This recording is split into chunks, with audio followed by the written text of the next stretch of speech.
Hey, I'm Jade. I play for a band called AFI. So in AFI, being the only guitar player, I always thought about making sure my guitar doesn't sound thin or small and that I can fill up the space. And even when I was just a punk and listening to punk music primarily, I loved Robert Johnson as a guitar player. And one of the things they always said about Robert Johnson is like when they first discovered his music, it sounded like two guitar players were playing. And it was only until later they realized it was one guy. And so that always stuck with me. My own simplistic version of that originally was when I play, a lot of stuff I always play all six strings. So when I play, like let's take a song that AFI fans would probably know, like Girls Not Grey, for instance. Like, you know, I'm playing. So a lot of times I'm playing all six strings all the time. So that is about the most you can do to make a guitar sound full, is to play all the strings. And so there's that. And especially on a lot of earlier records, I'm always playing, you know, all the strings.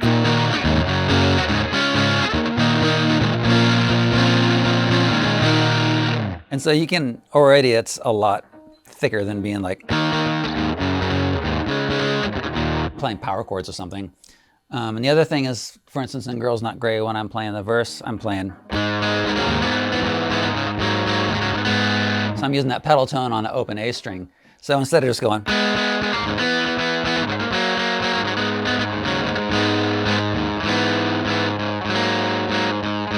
it gives that more fullness because you got that string ringing in there. So those are just a couple of small techniques that I use. And when I play leads, even on that song, you can see instead of playing, I'm utilizing as much as I can. Just gives it, you know, pedaling on different strings and gives it that little bit of fullness. So that song is actually a good example of how I utilize different little small techniques to keep it full. Early AFI records, I would do rhythm guitars, pan hard left and right, exactly the same. And then I do one up the middle. So it was really big. And Jerry Finn would come in, I'd record the guitars and he'd solo the guitars up and put his head between the speakers. And if he heard any imperfection, I'm a pretty solid player. I can play pretty perfectly in the studio. But if he heard anything that was different, like slight little pick noise, he'd make me redo it. And so like that was how we used to do it.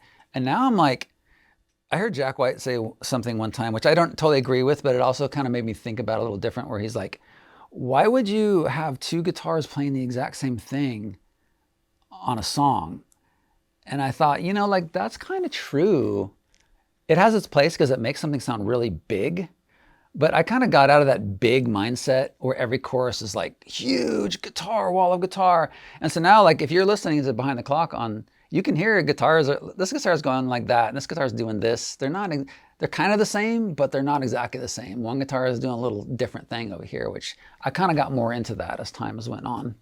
As far as physical gear, you know, I like to use a lot of the same guitars I've always used, I suppose. I've never been a pedal guy. I've never been a pedal board guy. You know, just historically, I'm just not that guy. You know, you're trying to start bands with people, your friends or people, it's like everyone just had some kind of whatever janky thing that they had inherited. Like Adam, when AFI first started, he had inherited a drum set from his dad. So it's not like we're all out there getting this like sick gear from the local guitar center. It's like you kind of, whatever I can inherit, whatever I got from like a relative. There was like one music store called the Music Box. And like my sister got her clarinet there when she was in 5th grade, you know, so it was like that kind of thing. It wasn't really like a cool guitar shop or anything. There was no guitar store. There was no place where you could get an amp. In fact, I don't even know where my dad got that amp and that guitar he gave me. I don't know if I ever knew. My dad gave me my first Les Paul, a Les Paul Studio, an Oxblood Studio. And that really helped me be able to be in a band, it set me off as being a Les Paul player my whole life. Just set this tone where I'm like, oh, I play Les Pauls, I guess, you know, like, and I just continue to play them. But they are a great guitar. And I've played many different kinds of Les Pauls. The Studio was my first, and I still play Studios. This is a standard, but I guess I just got so used to it, the body type and the pickups and how it feels and the look, it just became my thing. And I play a lot of different kinds of guitars. I'm not just like, if you look at my guitar collection, it's not just like all Les Pauls, but like I play Yamahas, and they've been really good to me. I play Rev Stars on stage, and I play Schecters on stage, and I play at home. I don't play on stage, but I have a lot of Fenders. You know, I have Strats and Tellys, which I really love playing. Everything's got its own place. It seems like when you're making a record, you want to think more about what guitar you're using, but I'm like really lazy when I'm writing because I write so much and I have my own little studio set up. And so I'll just get a guitar on my guitar stand that's the closest to grab. And I might write most of the record with that guitar because it's right there. And so like I had a white, an Alpine white Les Paul that I played a lot on this new record just because I was too lazy to go and get another guitar. But it sounds really good. And my tones are so different that you can't really tell. But yeah, I mean, that's not something I'm proud of, but you know, just how it is. I really, years ago, got into the idea of using in-the-box stuff to create guitar tones that you couldn't get anywhere else. So like I do electronic music too, so I like to use software that is never meant for the guitar. And you start stacking a couple of these things together and go in some creative place that no series of pedals is ever going to get you there.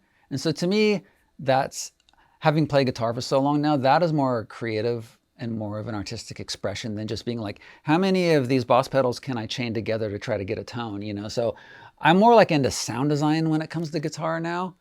Like our song Behind the Clock, which is the first song that came out on this record, has a pretty wild guitar tone. And I just was throwing stuff together. We were just sitting there in the room and I put up like kind of a dirty, just a normal dirty tone. And then I put this insanely long reverb on it, like an infinite reverb. And then I put a really aggressive distortion plugin after that. And it just made this really gnarly, long, wide sound. And I'm like, okay, this is interesting. I've never done this before. And I just hit play and we started recording. And that guitar that you hear on there is me making that song up on the spot. Like I didn't go back and replay it like that. What you hear on the final product is me just off the cuff writing that song, which I thought was cool. And the vocal too was the first time David ever tried to sing that. That's the vocal you hear on the record. So it was a very kind of one take, first take performance.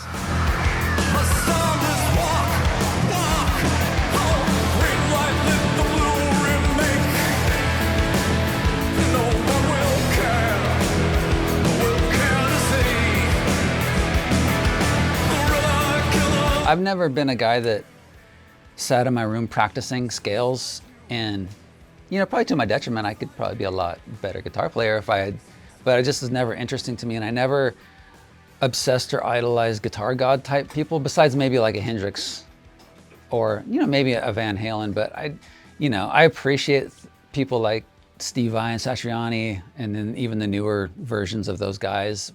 That virtuoso thing was never my thing, but I do love shredding and I do love just doing it. On the beginning of Leaving Song 2, there's a tapping part. And in the solo on Dance to the Sunday is probably my most known solo. There's a tapping part in there. It's just a fun thing to do. If you don't overdo it, it's just fun to put it in there. This is not exactly the best tone to do it. I don't know. So that's like, but once again, you need a little more sauce than that.